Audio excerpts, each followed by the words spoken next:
আসসালামু আলাইকুম বন্ধুরা, আমি আজকে মাছ মোল্লা বানাবো। এখন আমি চুলা কাজল তেলে লড়াবো, তেল দিলে নিয়ে আস্তে আস্তে তেলের মধ্যে বাড়িয়ে সব মশলা লাগিয়ে আমি দিয়ে দিল তাকে দিল সব জাত মশলা দিয়ে লবণ পানি দিয়ে তরকারি দিল বাদে আমি কড়াই দিয়ে তেল দিয়ে গরম হয়ে গেলে একটু আস্তে আস্তে পেঁয়াজ দিল। পেঁয়াজ দেওয়ার পরে পেঁয়াজ আর রসুন দেওয়া যায় যতটা নইব ওকে তারপর কাঁচামরিচ 3টা ফেলে দিই।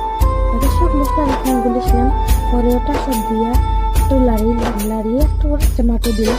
টমেটো সব নইব দেখতে একটু আমরা আস্তে আস্তে মাছ দিয়ে একটা লাড়িয়ে এলাম সব দিলাম দিয়ে কিন্তু আমার বহুত ভালো লাগছে খাইতে। কিন্তু শেষে খাও না টমেটোতে আমার কমেন্ট করবো, কিন্তু টমেটো বহুত ভালো লাগে। আমি পানি দিয়ে লাড়িয়ে তৈরি দিলাম।